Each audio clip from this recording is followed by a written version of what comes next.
l'Église universelle, c'est nous les catholiques. Tout le monde a droit. Tout le monde appartient à l'Église. Je trouve que c'est un peu mort quand même en France. Dans les îles, il y a plus de pratiquants. Et pratiquants d'outre-mer apportent quelque chose de nouveau au niveau des messes et de la religion catholique. Mais le but, comme je vous dis, c'est de se réunir, mais toujours avec la culture aussi. C'est une église qui se met à la portée des gens. On peut jouer le goka, on peut parler en créole à l'église. L'église s'adapte à travers la langue, à travers certaines coutumes.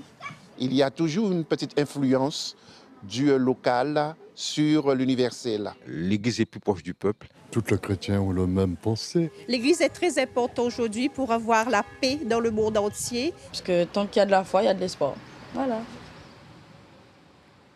Une réaction très courte, en un mot, à ce que vous venez d'entendre. C'est la voix de l'Église du monde. Ça vient de partout. Avec la conviction qui me semble importante, la plus importante, c'est qu'on se met tous ensemble pour faire entendre que la paix est possible. Eh bien, on va en parler de cette belle vision de l'Église universelle. Alors, bonjour à tous. À quoi ressemble l'Église catholique aujourd'hui? Où sont les catholiques dans le monde et comment sont-ils répartis? Comment les églises d'Afrique et d'Asie se situent-elles par rapport à l'Église d'Europe? Aujourd'hui, nous vous proposons un cours de géographie catholique. Pour cette leçon, on s'est adressé non pas à un professeur, mais à l'ancien maître de l'ordre des prêcheurs, le frère Bruno Cadoré. Bonjour frère Bruno. Bonjour. Merci beaucoup d'être avec nous sur ce plateau. Merci de votre invitation. Je suis ravie de vous recevoir. Alors, vous avez été pendant 9 ans le maître de l'ordre des Dominicains, l'ordre des prêcheurs, et votre mission consistait à sillonner le monde à la rencontre des provinces dominicaines, des 6000 frères à peu près qu'il y a répartis sur notre planète. Vous avez arrêté votre charge l'année dernière, remplacé par le frère Gérard, qui est un Philippin, oui, d'origine, un jeune frère de 51 ans. D'une manière générale, qu'est-ce que vous avez vu pendant ces 9 ans? J'ai passé, comme vous dites, j'ai passé ces 9 ans, c'est la seule fonction du maître de l'ordre, à rendre visite aux frères et aux sœurs dans le monde. Voilà, et découvrir comment... Le travail des frères, c'est d'annoncer l'Évangile, de prêcher, d'annoncer l'Évangile, et de découvrir comment, ici ou là, l'Évangile est annoncé, pas seulement par les frères et les sœurs dominicains, mais par les frères et les sœurs avec l'Église, là où ils sont. Donc découvrir comment l'Évangile a une force actuelle dans différentes cultures, qui est à la fois la même force, et en même temps qui a une couleur, une tonalité différente selon les circonstances, selon les contextes, selon l'histoire, selon l'ancienneté. Alors vous êtes, j'ai oublié de le préciser, mais parce que ça nous est évident pour nous, à Dieu m'est témoin, vous êtes martiniquais d'origine, oui, par votre père, de Casse-Pilote. Oui, oui. Est-ce que ce côté métis, parce que c'est la première fois si je ne m'abuse, qu'un maître de l'ordre d'une double culture était désigné par ses... ça, je ne peux pas vous dire exactement, mais finalement, la double culture, nous sommes tellement nombreux à avoir plusieurs cultures. On a, oui, tous, plus ou moins, plusieurs cultures. Mais c'est vrai que le fait d'être comme ça, à la recherche des cultures d'origine, parce que c'est un peu ça, la situation de la vie métisse, c'est être toujours un peu à la recherche des cultures d'origine et de leur entrecroisement. Et découvrir que c'est l'entrecroisement qui est important. Ça n'est pas tellement l'identité des cultures les unes à côté des autres. Ce qui est important, c'est comment elles se rejoignent, elles se croisent, c'est la conjugaison, c'est l'entrecroisement, les conflits, mais les interstices. Est-ce que cette double appartenance, dans votre lorgnette de maître de l'ordre, quand vous avez sillonné le monde pour constater comment était annoncé l'Évangile, ça modifie un peu le regard ou pas du tout? Ça aide, je dirais ça comme ça aide à ne pas théoriser les cultures. Vous savez, on insiste souvent dans l'Église sur le fait qu'il est important d'inculturer l'Évangile. Et l'histoire même de l'Évangile, c'est la rencontre d'une parole, la parole de Jésus de Nazareth, dans des cultures tellement différentes. De ce fait, l'histoire de l'Évangile, c'est d'être inculturé, d'apprendre à devenir familier avec des cultures différentes. Mais en même temps, le fait d'être attentif à l'entrecroisement des cultures permet de ne pas donner de prépondérance à telle ou telle culture. C'est difficile. C'est difficile parce qu'on est tous dans sa propre dominante. Et quand on découvre une autre culture, on est aussi un peu peureux. On se dit, mais je n'y comprends rien, je ne la connais pas. Bien sûr, je ne la connais pas. Mais elle n'est pas plus absolue que la tienne. Il n'y a pas de culture absolue. Vous utilisez le mot prépondérance ou dominante. Est-ce que dans le sujet qui nous occupe, dans la question de savoir les catholiques aujourd'hui dans le monde, l'Église catholique aujourd'hui, est-ce que on peut imaginer que cette dominance, elle soit occidentale ou européenne? Ou c'est pas du tout politiquement correct ce que je dis? Je pense que pour l'instant, ça n'est pas la vérité, c'est ma perception des choses. Je pense que pour l'instant, il est très important dans l'Église, et quand je dis dans l'Église, c'est dans le peuple de l'Église, il est très important de découvrir que désormais, ce n'est pas l'Europe et le Nord-Occident qui sont les seuls à devoir donner la tonalité. Le diapason n'est pas européen et n'est pas nord-occidental. Ça ne veut pas dire non plus qu'il est nécessairement des autres cultures. Ça veut dire qu'enfin, parce que nous devenons de plus en plus universels, nous découvrons que c'est lui qui a le diapason. C'est pas nous.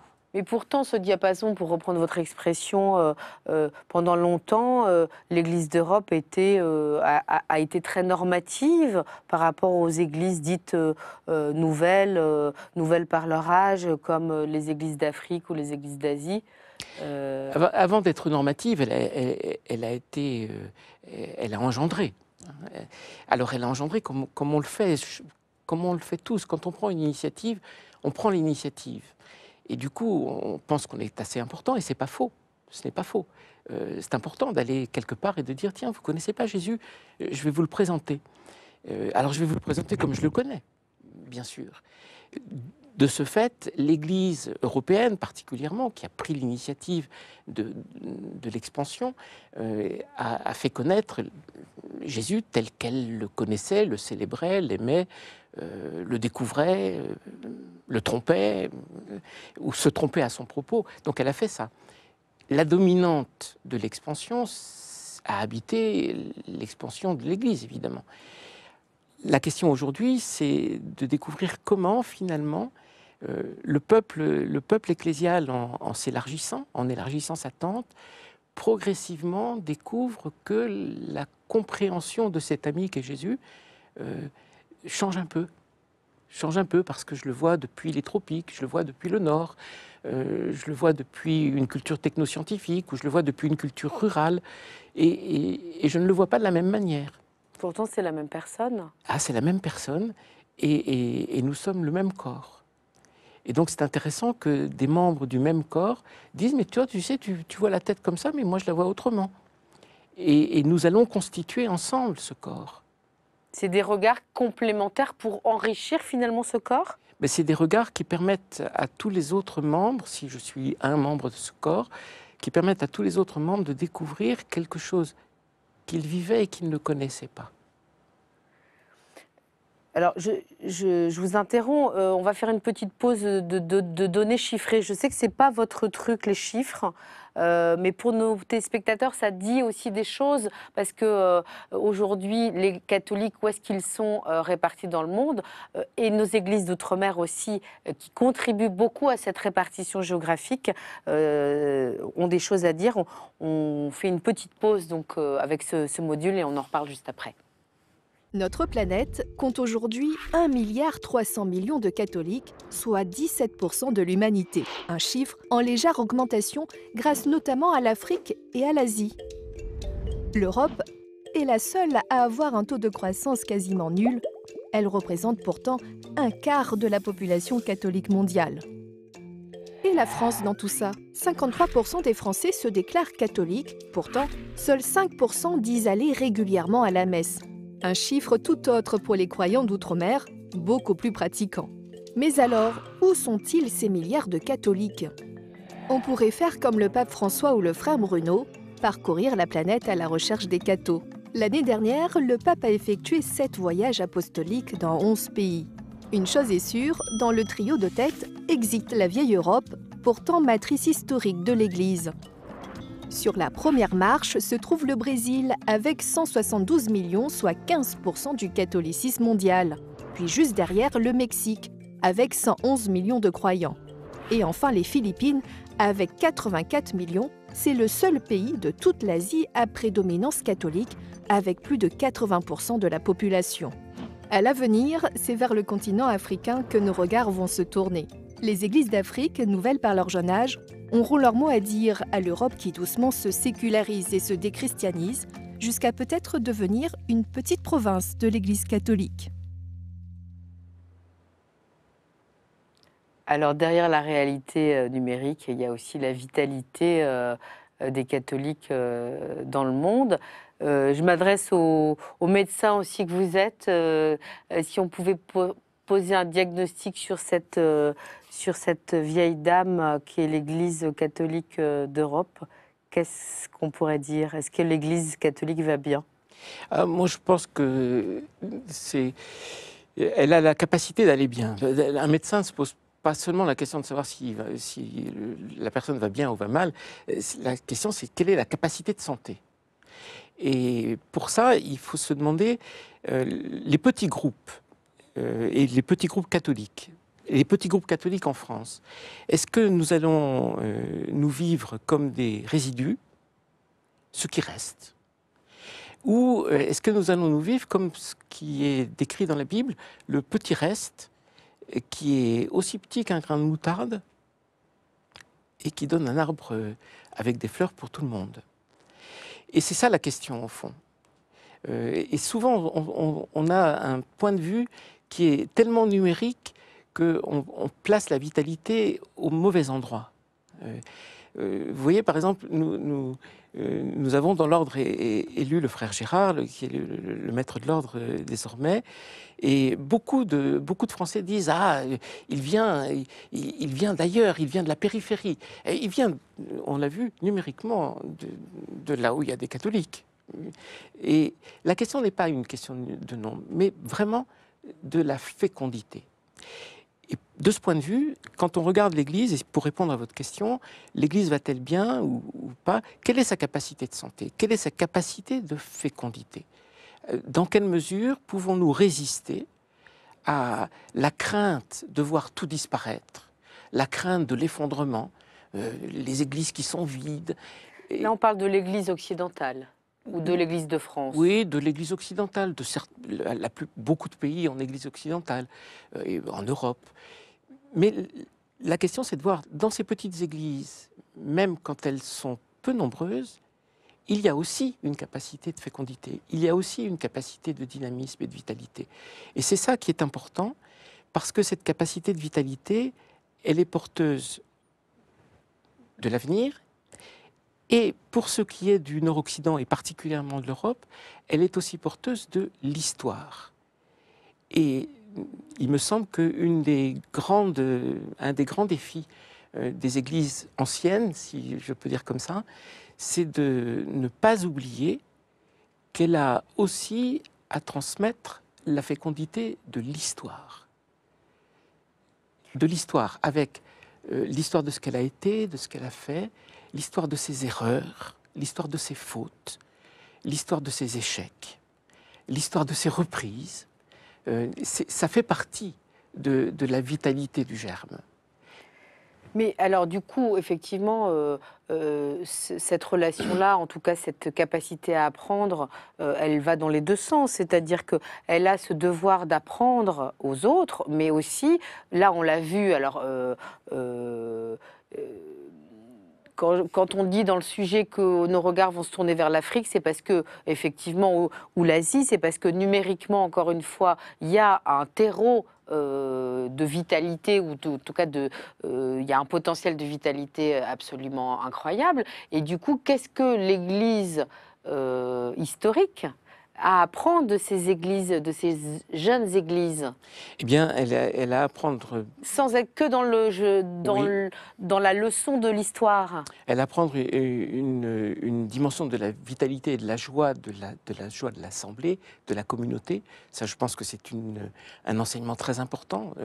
Quand vous visitez le monde, vous voyez des assemblées qui sont impressionnantes, non pas seulement parce qu'elles sont numériquement importantes, mais aussi parce qu'elles sont joyeuses, parce qu'elles sont fraternelles. C'est-à-dire que ce sont des communautés qui se constituent dans la célébration et dans la joie. Ce ne sont pas des communautés qui se constituent en fonction des horaires de célébration, par exemple. Ce sont des lieux, ce sont des demeures. Ça, c'est une chose qui est importante. Une deuxième chose, c'est que dans les églises plus jeunes, la confrontation de l'Évangile avec les cultures ambiantes est une confrontation qui suscite le souci, l'inquiétude, l'intérêt, l'attention. Et ça doit être un enseignement pour nous, parce que nous aussi, je veux dire en Nord-Occident, nous vivons aussi dans une culture ambiante, qui est une culture technoscientifique, qui est une culture complètement numérique, avec laquelle nous dialoguons peu, comme si il allait de soi que nous sommes en lien avec elle. Mais ça n'est pas sûr. Peut-être que nous devons apprendre d'autres églises. Comment est-ce qu'on fait pour vraiment dialoguer avec la culture ambiante? Comment est-ce qu'on s'y prend? La troisième chose, c'est un rapport à l'avenir, un rapport au temps. Un rapport au temps qui n'est pas maîtrisé. Nous sommes habitués, beaucoup dans nos cultures du Nord, à un rapport au temps qui est un peu le rapport des plans stratégiques. Nous avons des objectifs intermédiaires et nous y allons. L'Église est désormais habitée par de très nombreux membres qui n'ont pas ce rapport-là au temps. Qui ont l'idée que c'est plus important de regarder où va le fleuve et de le suivre. C'est plus important. C'est des leçons qu'il faut... C'est des leçons très importantes pour nous. Dont l'Église d'Occident, oui.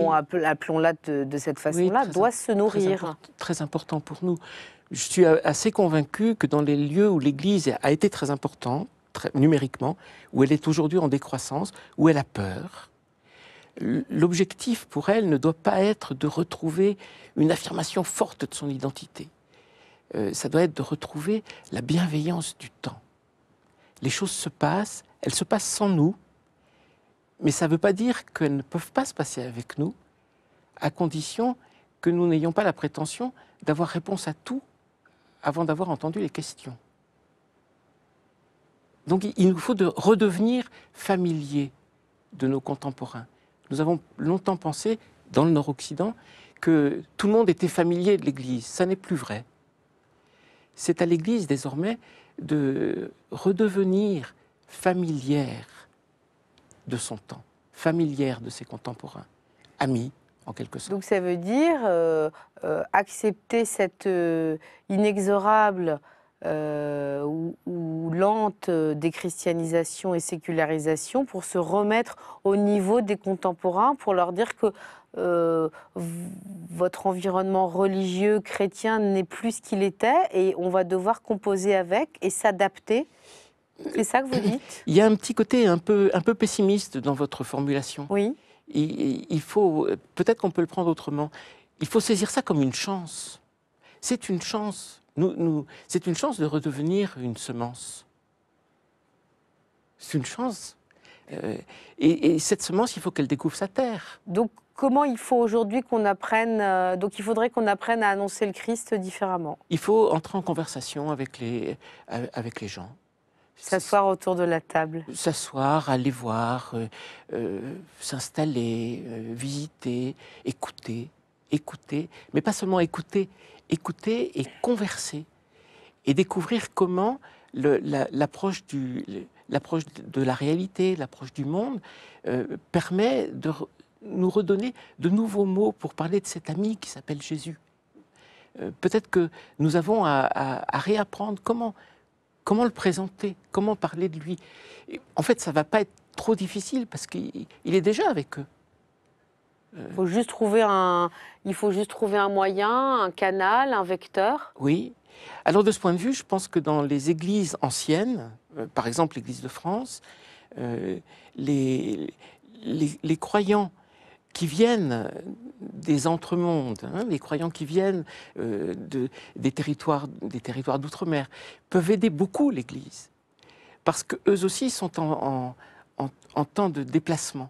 Donc ils découvrent d'une certaine manière, ils apportent leur vitalité, ils apportent leur foi, ils apportent leur rapport à l'espérance, ils apportent aussi les difficultés qu'ils vivent quand ils se déplacent, et puis ils apportent la confiance dans la vie de l'Église, comme on l'a entendu dans le radio-trottoir du début, cette confiance que l'espérance est possible, que la paix entre tous c'est possible. Et ce ne sont pas des mots théoriques, parce que chacun de nous savons que c'est possible, mais c'est dur. Oui, alors vous parlez des églises d'outre-mer qui sont encore un exemple particulier parce que nos églises d'outre-mer avec leur spécificité culturelle et identitaire forte sont aussi des églises de France. Sont été l'évangélisation s'est faite par les spiritains dans l'océan Indien, par les maristes dans le Pacifique. Donc il reste encore aujourd'hui des choses de l'Église ancienne. Donc qu'est-ce que vous avez constaté? Vous êtes allé à La Réunion voir les frères dominicains installés là-bas. Qu'est-ce que vous avez constaté justement dans cet apport et la vitalité que l'Église de La Réunion, pour ne parler que d'elle, peut donner à l'Église de France, par exemple? Ça, la conviction qu'il n'y a pas de foi sans rencontre et constitution de liens, de liens, de soucis mutuels. C'est très important. Le fait que le langage sur Dieu n'est pas figé une fois pour toutes. Vous voyez, si je ne sais pas, parce que je n'ai pas appris le créole martiniquais, mais le créole haïtien. En créole haïtien, quand on dit le Notre Père, depuis qu'on a traduit en créole, on dit « pas quitter nous prendre en piège ». Ne nous abandonne pas dans le piège de la tentation. On a mis beaucoup de temps pour trouver la traduction qu'on allait proposer en français. Eh bien, l'Église, c'est justement une Église avec des gens qui prient la même prière, le même bon Dieu, Père, et qui déjà ont inventé, trouvé, cherché les mots qui permettaient de parler juste avec celui qui est notre Père. Donc nous avons, notre Église, elle vient de France, bien sûr, mais elle a été apprivoisée dans la façon de célébrer, dans la façon de lier les communautés, dans la façon de prier, dans la façon d'être joyeux, dans la façon aussi d'affronter les épreuves. Dans beaucoup de pays où l'Église est jeune, ça m'a beaucoup frappé de voir que la consolation est essentielle pour la vie de la communauté. Si quelque chose t'arrive, ça nous arrive. Et comme ça nous arrive, il faut qu'on arrive à le vivre ensemble, à le traverser ensemble. Ça ne veut pas dire que la vie est plus facile, et loin de là même, souvent. Ça veut dire que les croyants avec moi ne sont pas indifférents au fait que la foi est belle, mais la vie n'est pas douce. Est-ce qu'il y a l'idée d'une communauté? Est-ce que le mot communautaire, il a plus de sens dans ces églises-là, ou en tout cas dans nos territoires d'outre-mer, que dans des sociétés de technosciences, comme vous dites? Je pense que la dimension communautaire, ou je le dirais à la manière africaine, la dimension de l'église famille est plus importante. Et quand on dit l'église famille, je trouve cette expression très belle, parce que nous savons que la famille, c'est pas facile. Il y a des conflits dans les familles, il y a des jalousies, il y a tout ce qu'on veut dans une famille. Il y a tout ça. Il y a des fois ça va bien et puis des fois pas. Mais lorsque... Quelles que soient les familles, évidemment. Quelles que soient les familles. Mais lorsque quelque chose se passe, cette référence-là immédiate à ceux qui sont mes proches de famille vient à l'esprit et vient au cœur. Et au fond, la vie de l'Église dans le futur, et à mon avis le futur proche, va être la redécouverte de ce lien entre les croyants avant de nous laisser trop facilement aller du côté de l'organisation des services dans l'Église. Vous voyez ce que je veux dire? Et ça, je pense que les églises jeunes nous le réapprennent. Nous le réapprennent. Cette dimension-là, ce qui arrive à l'un d'entre nous ne laisse pas les autres indifférents. Adroitement ou maladroitement, nous saurons faire ou pas. En tout cas, voilà, vous dites qu'il faut regarder ces églises jeunes avec un regard humble pour que on puisse réapprendre des choses qu'on aurait oubliées, du lien entre des familles quelles qu'elles soient, une famille mononucléaire, une famille d'une paroisse, une famille d'un groupe de laïcs, une famille d'une communauté, d'un ordre religieux. Oui, je prends l'exemple le signe de la paix. Le signe de la paix, c'est un bon critère d'observation. Quand vous voyagez dans l'Église, le signe de la paix prend des formes très variées. Il y a la façon formelle où on le fait parce que voilà, on le fait, mais on a tellement peu l'habitude de le faire que à la fin, ça finit par devenir presque formel et on se demande s'il faut encore le faire. Dans d'autres assemblées, le signe de la paix, alors que le prêtre dit bon, donnons-nous un signe de paix, oui, d'accord, mais ça veut dire je vais demander des nouvelles aux gens. Donc ça prend un temps fou, c'est un peu chaotique, mais ça prend un temps fou parce que se constitue par la parole échangée, qui dit la paix, mais qui dit plus que ça, se constitue la communauté. La famille. Et ça, nous avons besoin de le réapprendre partout. Voilà.